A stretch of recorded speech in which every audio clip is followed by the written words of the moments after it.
नमस्कार, आप देख रहे हैं जन टीवी और मैं आपके साथ आकांक्षा पारिक। खबरों की शुरुआत से पहले एक नजर हेडलाइंस पर। अहमदाबाद के दौरे के बाद दिल्ली पहुंचे सीएम धामी, पत्रकारों से हुए मुखातिब। कहा कि उत्तराखंड ग्लोबल इन्वेस्टर समिट के तहत निवेशक समूहों के साथ हुई बैठकें उत्तराखंड में निवेश के प्रति काफी आकर्षित।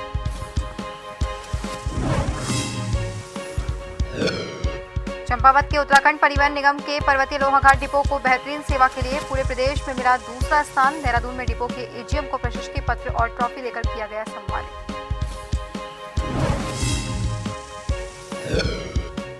राष्ट्रपति मुर्मू का 7 नवंबर 3 दिवसीय उत्तराखंड दौरा। जिलाधिकारी ने सुरक्षा और अन्य व्यवस्थाओं को लेकर की बैठक, किए आवश्यक दिशा निर्देश।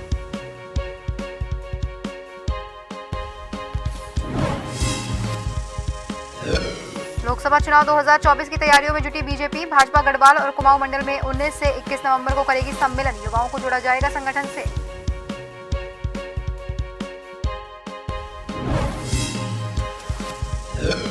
और हरिद्वार के भगवानपुर के औद्योगिक क्षेत्र में बन रहे नाले में बड़ा भ्रष्टाचार। मानकों को ताक पर रखकर किया जा रहा है निर्माण। गांव वालों ने सिंचाई विभाग पर लगाए आरोप।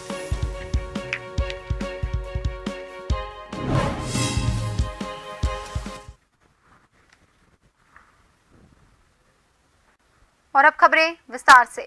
मुख्यमंत्री पुष्कर सिंह धामी ने अहमदाबाद में आयोजित रोड शो में प्रतिभाग करने के बाद नई दिल्ली में मीडिया से बात करते हुए कहा कि उत्तराखंड ग्लोबल इन्वेस्टर समिट के तहत पहले लंदन, बर्मिंघम, दिल्ली, दुबई और अबुधाबी के साथ चेन्नई, बेंगलोर और अहमदाबाद में निवेशक समूहों के साथ बैठकें हुई है, जिसमें पर्यटन, स्वास्थ्य, शिक्षा, फार्मा, कृषि, एग्री, ऊर्जा, लॉजिस्टिक, इंफ्रास्ट्रक्चर और हॉस्पिटलिटी के क्षेत्र में निवेशकों से काफी करार हुए हैं। निवेशक उत्तराखंड में निवेश के प्रति काफी आकर्षित हैं।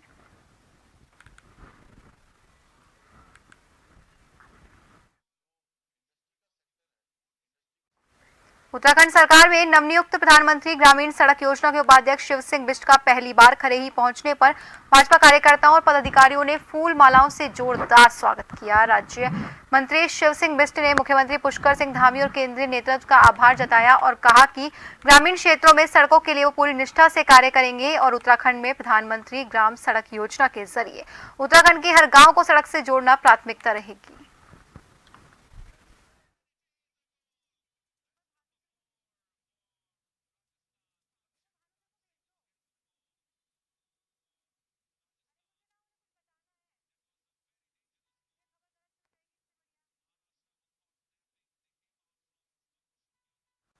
चंपावत के उत्तराखंड परिवहन निगम के पर्वतीय लोहाघाट डिपो को अपनी बेहतरीन सेवा के लिए पूरे प्रदेश में दूसरा स्थान मिला है। देहरादून में डिपो के एजीएम के एस राणा को प्रशस्ति पत्र और ट्रॉफी देकर सम्मानित किया गया। मालूम हो कि लोहाघाट डिपो के एजीएम के एस राणा के नेतृत्व में लोहाघाट डिपो सीमित संसाधनों के बावजूद यात्रियों को बेहतरीन सुविधा के साथ साथ सुरक्षित यात्रा दे रहा है और अच्छी आय अर्जित कर रहा है।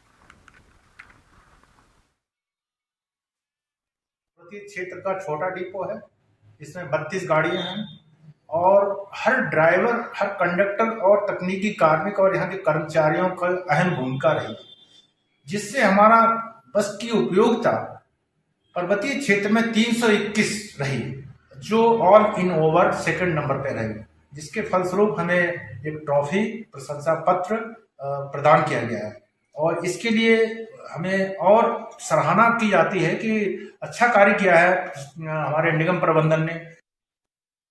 सोमेश्वर अल्मोड़ा के सोमेश्वर विधानसभा के राजकीय इंटर कॉलेज भैंसोली में शिक्षकों की कमी को लेकर भाजपा जिला मंत्री अल्मोड़ा क्षेत्र पंचायत सदस्य दीपक कन्नू साहू ने स्थानीय ग्रामीणों के साथ अल्मोड़ा में जिला शिक्षा अधिकारी को ज्ञापन सौंपा। भाजपा जिला मंत्री ने कहा कि 2017 में राजकीय इंटर कॉलेज भैंसोली विज्ञान वर्ग से उच्चीकृत किया गया था, जबकि विद्यालय कला विषय न होने के कारण छात्र छात्राओं को कला विषय की पढ़ाई के लिए 15 से 20 किलोमीटर दूर मजखाली, द्वारसो, शीतला खेत, रानीखेत जाना पड़ता है। वहीं जिला शिक्षा अधिकारी माध्यमिक ने शिक्षकों की कमी का जल्द समाधान करने का आश्वासन दिया।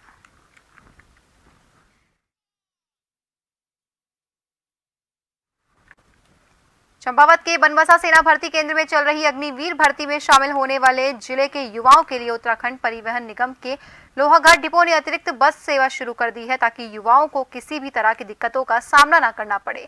लोहाघाट डिपो के एजीएम के एस राणा ने बताया कि डीएम चंपावत के निर्देश पर लोहाघाट डिपो के द्वारा सेना भर्ती में जाने वाले युवाओं के लिए अतिरिक्त बसें लगा दी गई है। उन्होंने कहा, जिस हिसाब से युवाओं की भीड़ बढ़ती जाएगी, बसों की संख्या को भी बढ़ाया जाएगा। के लिए भर्ती के लिए शासन स्तर पे जो निर्देश दिए गए थे कि एक्स्ट्रा बसें चलाई जाए, उसके लिए हमने 1 महीना पहले ही तैयारी कर ली थी।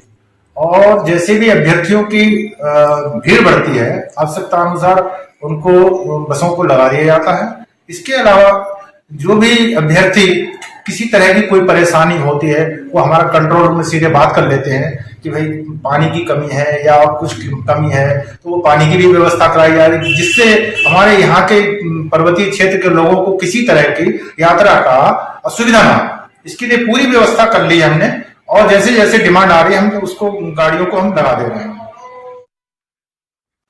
खबर हरिद्वार के बहादुराबाद से है, जहां मुस्लिम यूनिवर्सिटी का बयान देने के बाद चर्चा में आए कांग्रेस के पूर्व उपाध्यक्ष आकिल अहमद ने अपनी नई पार्टी बना ली और उनकी आम इंसान विकास पार्टी लोकसभा चुनाव में उत्तराखंड की सभी 5 सीटों पर चुनाव लड़ने की भी तैयारी कर रही है। हरिद्वार के बहादुराबाद स्थित एक निजी होटल में पार्टी में कई लोग शामिल हुए। मीडिया से बात करते हुए आकिल अहमद ने कांग्रेस और हरीश रावत पर निशाना साधते हुए कहा कि कांग्रेस में अब मुसलमानों और दलितों की उपेक्षा की जा रही है। पार्टी अपने मुस्लिम नेताओं से किनारा कर रही है। विकास पार्टी का हमने गठन किया है। जब हमने देखा कि यहाँ पे जो पार्टियाँ हैं, बीजेपी जैसी, कांग्रेस जैसी पार्टी हैं, ये खाली वादे करते हैं, जनता को जो है लुभाने का काम करते हैं इलेक्शन में, लेकिन जो जनता से जो वादे किए जाते हैं वो पूरे नहीं हो पाते। जो है आज भी आप देख लें कि अगर उत्तराखंड की बात करूँ तो उत्तराखंड में 2 पार्टियों की सरकारें रही, बीजेपी की और कांग्रेस की, और दोनों ही पार्टियों ने जो है इस प्रदेश को लूटने का काम किया। मुख्यमंत्री पुष्कर सिंह धामी ने अहमदाबाद में आयोजित रोड शो में प्रतिभाग करने के बाद नई दिल्ली में मीडिया से बात करते हुए कहा कि उत्तराखंड ग्लोबल इन्वेस्टर समिट के तहत पहले लंदन, बर्मिंघम, दिल्ली, दुबई और अबू धाबी के साथ चेन्नई, बेंगलोर और अहमदाबाद में निवेशक समूहों के साथ बैठकें हुई हैं, जिसमें पर्यटन, स्वास्थ्य, शिक्षा, फार्मा, कृषि, एग्री, ऊर्जा, लॉजिस्टिक, इंफ्रास्ट्रक्चर और हॉस्पिटैलिटी के क्षेत्र में निवेशकों से काफी करार हुए। निवेशक उत्तराखंड में निवेश के प्रति काफी आकर्षित हैं। जो निवेशक थे, बहुत सारे उद्योग समूह के लोग थे, उन सभी से वार्ता हुई और एक बड़ी राशि निवेश के करार के रूप में वहाँ भी हमको प्राप्त हुई थी और बड़ा उत्साह चेन्नई में भी लोगों का रहा। और अहमदाबाद, गुजरात में चूँकि उत्तराखंड के साथ उनका पहले से ही एक संबंध है, बहुत आना जाना है, 4 धाम यात्रा हो, हरिद्वार, ऋषिकेश हो या उत्तराखंड का मानसखंड हो, केदारखंड हो, हर क्षेत्र में लोगों की आवाजाही है। और जो इंडस्ट्री का सेक्टर है, इंडस्ट्री के सेक्टर में पहले से भी बहुत सारे लोग काम करते हैं और अनेकों क्षेत्रों में उनका पहले से निवेश भी है। उसमें से उन्होंने अपने निवेश को बढ़ाने के लिए भी जो है अपने प्रस्ताव दिए हैं। लगभग 24,000 करोड़ से अधिक के अभी निवेशों पर करार हुए हैं वहाँ पर, और सब मिलाकर अभी अब हमारा 1 लाख करोड़ के लगभग निवेशों पर करार हो चुका है। भगवानपुर औद्योगिक क्षेत्र में बन रहे नाले में बड़ा भ्रष्टाचार सामने आया। मानकों को ताक पर रखकर नाले का निर्माण किया जा रहा है, तो वहीं खेलपुर गांव के लोगों ने इसका विरोध किया और सिंचाई विभाग की मिलीभगत से ये भ्रष्टाचार का खेल खेला जा रहा है। बता दें कि करोड़ों की लागत से योजना भ्रष्टाचार की भेंट चढ़ रही है। गाँव वालों ने इस दौरान सिंचाई विभाग पर गंभीर आरोप लगाए।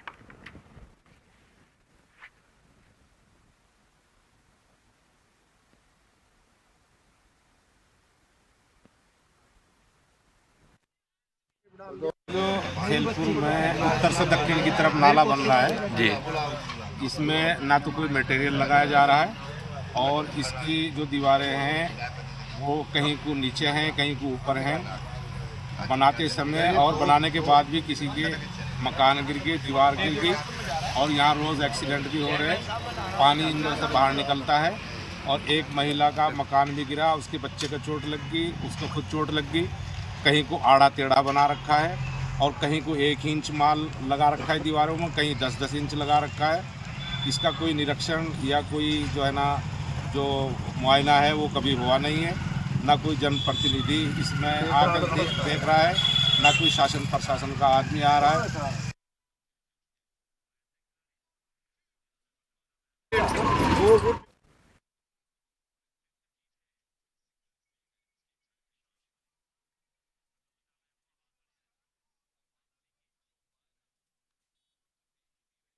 इस खबर की ज्यादा जानकारी के लिए हमारे साथ हमारे सहयोगी भगवानपुर से सीधा राव अकरम हमसे जुड़ चुके हैं। राव अकरम, भगवानपुर औद्योगिक क्षेत्र में जो नाला बन रहा है उसमें बड़ा भ्रष्टाचार का मामला सामने आया है। वहां पर मानकों को ताक पे रख के इस नाले का निर्माण किया जा रहा है। ऐसे में आपसे जानना चाहेंगे कि किस तरह का भ्रष्टाचार यहां पर हुआ है। इसके साथ ही लगातार सिंचाई विभाग पर भी ग्रामीणों ने आरोप लगाए हैं, तो क्या कुछ आरोप लगाए गए हैं गाँव वालों की तरफ से? देखिए आकांक्षा, जिस तरह से ये नाले का निर्माण किया जा रहा है, कहीं ना कहीं ये मिली भगत का एक शिकार हो गया है। यानी कि कहीं ना कहीं कहावत है, ये 65 करोड़ की लागत से ये नाला बन रहा है, लेकिन लाखों रुपए में ही मात्र ये सिमट जाएगा। ये वाली कहावत है कि पूरी हो रही है कि करोड़ों का कार्य और अठन्नी का कार्य हो रहा है।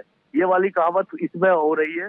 देखिए, मानकों को ताक पर रखकर खेलपुर गांव या आसपास के गांवों में जिस तरह से ये नाला बनाया जा रहा है, वहां पर किसानों से लेकर, किसानों को तो नुकसान है ही है, लेकिन यहाँ पर जो आसपास जो पक्के मकान है वहां भी नुकसान है। और यहाँ पर 2-3 पहले भी हादसे हो चुके हैं आकांक्षा। और इसमें कहीं ना कहीं जो यहाँ पर सिंचाई विभाग है और सिंचाई विभाग जनप्रतिनिधि तक यहाँ पर इस भ्रष्टाचार के खेल में लिप्त है। जी आकांक्षा। जी, वहीं जैसा कि गांव वालों ने भी आरोप लगाया है कि कहीं पर तो 1 इंच माल ज्यादा लगाया गया है तो कहीं पर कम। तो ऐसे में आपसे जानना चाहेंगे राव अकरम, सिंचाई विभाग में कौन कौन से अधिकारियों की इसमें संलिप्तता पाई गई है? क्योंकि सिर्फ एक ठेकेदार के भरोसे तो ये भ्रष्टाचार नहीं हो सकता है करोड़ों रुपए की योजना का।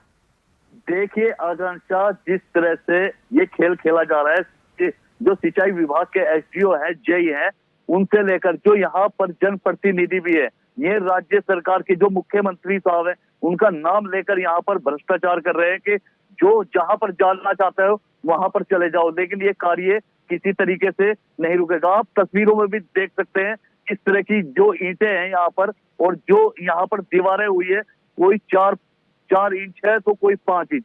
ये इससे काफी ग्रामीणों को भी नुकसान है, जिसको लेकर ग्रामीणों ने विरोध जताया है।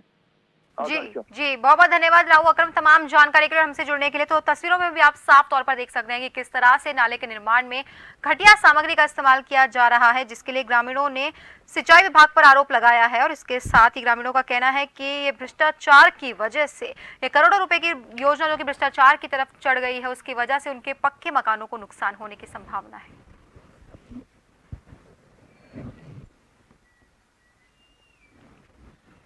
बता दें कि उत्तराखंड के भगवानपुर की ये घटना है, जहां पर औद्योगिक क्षेत्र में नाले में बड़ा भ्रष्टाचार का मामला सामने आया है, जहां पर 65 करोड़ की लागत से बने जा रहे इस नाले के लिए घटिया सामग्री का इस्तेमाल किया जा रहा है और वहीं मानकों को ताक पर रखकर इस नाले का निर्माण किया जा रहा है। वहीं खेलपुर गांव के लोग लगातार इसका विरोध कर रहे हैं।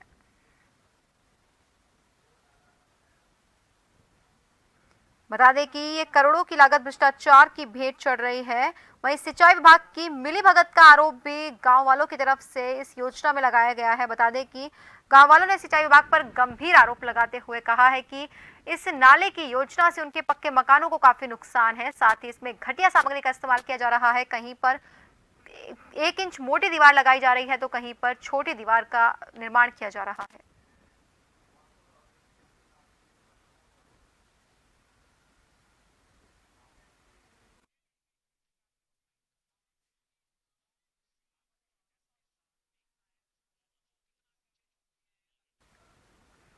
सीधी तस्वीरें हम आपको दिखा रहे हैं भगवानपुर से, जहां पर ये नाले का निर्माण हो रहा है। वहीं आप देख सकते हैं कि किस तरह से इस नाले के निर्माण में गलत सामग्री का इस्तेमाल किया जा रहा है। इसके साथ ही मानकों को ताक पे रख के इस नाले का निर्माण कराया जा रहा है। वहीं हमारे जैसे संवाददाता ने बताया कि 65 करोड़ की लागत से इस नाले का निर्माण होना है, लेकिन इसको करोड़ों की बजाय लाखों में ही पूरा करने का काम किया जा रहा है, ताकि बाकी योजना का पैसा अधिकारी अपनी जेब में रख सके। इसके साथ ही ग्रामीणों ने इस दौरान सिंचाई विभाग पर बड़ा आरोप लगाया है।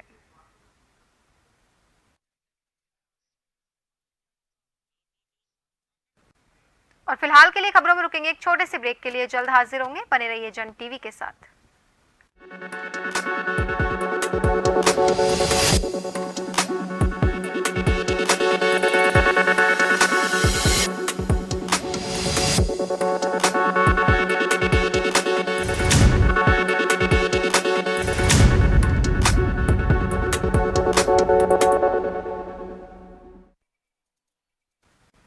ब्रेक के बाद एक बार फिर से आप सभी का स्वागत है। बढ़ते हैं अगली खबर की ओर।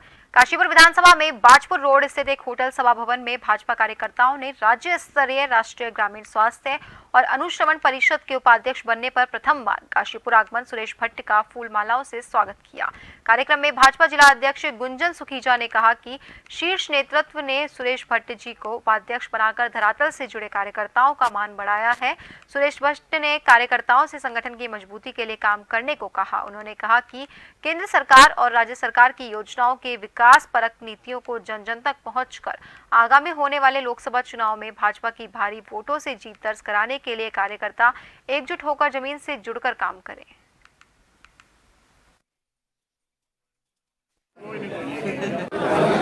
सबसे पहले तो मैं काशीपुर के सभी कार्यकर्ताओं का, हमारे सभी काशीपुर के सम्मानित नेताओं का, यहाँ के जिला अध्यक्ष, यहाँ के विधायक आदरणीय राम जी, सबका बहुत बहुत आभार प्रकट करता हूँ कि उन्होंने बड़ी संख्या में आकर मेरा सम्मान किया और जो दायित्व मुझे दिया है उसके लिए मैं अपने प्रदेश नेतृत्व आदरणीय मुख्यमंत्री जी का, अपने प्रदेश अध्यक्ष जी का और अपने केंद्रीय नेतृत्व का आभार प्रकट करता हूँ कि उन्होंने जिस आशा और अपेक्षा के साथ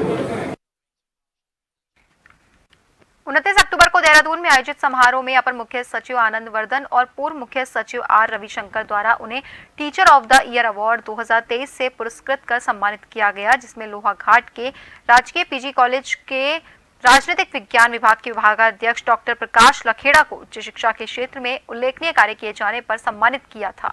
तो वहीं उन्हें डॉक्टर लखेड़ा के लोहाघाट पहुंचने पर गुरुवार को पीजी कॉलेज लोहाघाट पहुंचने पर महाविद्यालय परिवार के द्वारा प्राचार्य डॉक्टर संगीता गुप्ता की अध्यक्षता में डॉक्टर लखेड़ा को सम्मानित किया गया। संगीता गुप्ता ने कहा, ये हमारे महाविद्यालय और पूरे चंपावत जिले के लिए गौरव की बात है।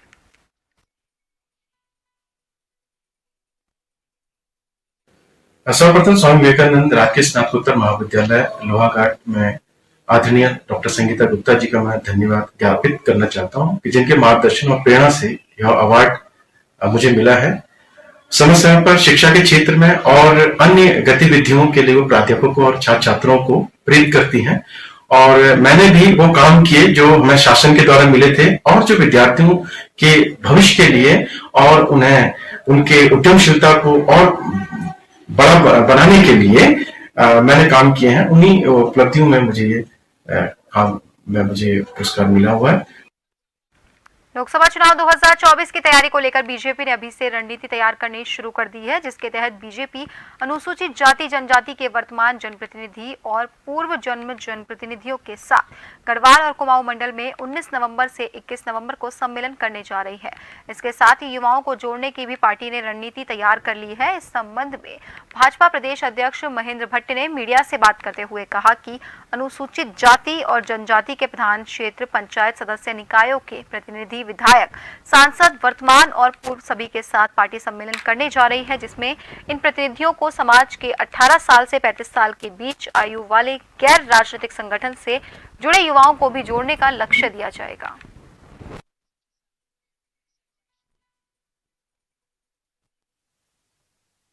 देखिए, लोकसभा के चुनाव की दृष्टि से संगठन ने अपने कार्यक्रम की संरचना तैयार की है और विभिन्न चरणों में की। तो सामाजिक दृष्टि से ऐसे मतदाता जो बड़ी संख्या में हमसे जुड़ना चाहते हैं, उनको जोड़ने का एक विधिवत कार्यक्रम ने तय किया है।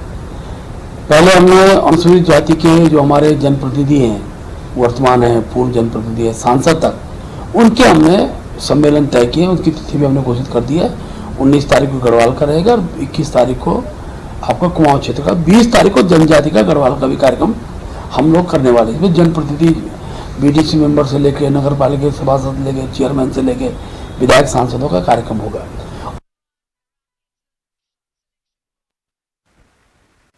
मछली बाजार रोड पर प्रति बृहस्पतिवार को लगने वाले बाजार से आने जाने वाले लोगों को भारी परेशानियों का सामना करना पड़ता है। हालांकि ये बाजार पूरी तरह से अवैध है। बार बार नगर निगम के अधिकारी को अवगत करने के बाद भी प्रशासन इस अवैध रूप से लगने वाले बाजार को हटाने का नाम नहीं ले रहा। आपको बता दें कि इस बाजार में उत्तर प्रदेश के कुछ माफिया यहां दुकान लगाने वाले दुकानदारों से अवैध वसूली कर रहे हैं, जिसके चलते ये लोग हर सप्ताह हजारों रुपए बटोर लेते हैं, पर आने जाने वाले राहगीरों को भारी परेशानियों का सामना करना पड़ता है और कई बार ये वाहन दुर्घटनाग्रस्त भी हो जाते हैं।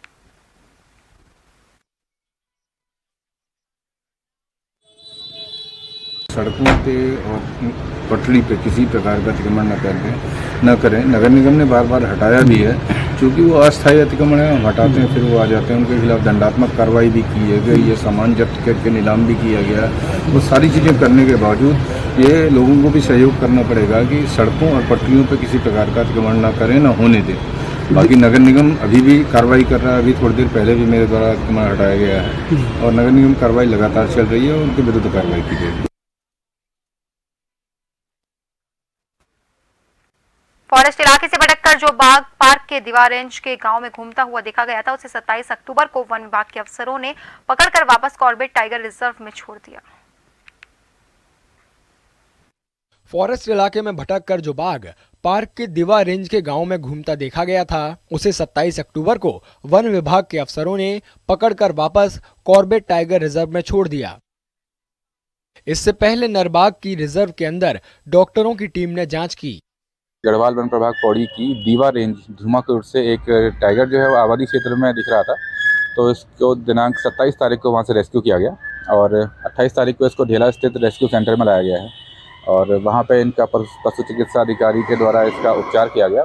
उपचार के दौरान इसको जंगल सर्वाइवल के लिए फिट पाया गया। तो फिट पाए जाने के बाद इसको रेडियो कॉलरिंग करके इसको सुरक्षित कॉर्बेट टाइगर रिजर्व के कोर क्षेत्र में छोड़ा गया है। वन विभाग ने कहा कि रिजर्व एरिया में बाघ को छोड़ने के बाद वो रेडियो टेलीमेट्री का इस्तेमाल कर उसके मूवमेंट पर नजर रखेगा ताकि वो किसी को नुकसान ना पहुंचा सके। और फिलहाल के लिए खबरों में बस इतना ही। बने रहिए जन टीवी के साथ। नमस्कार।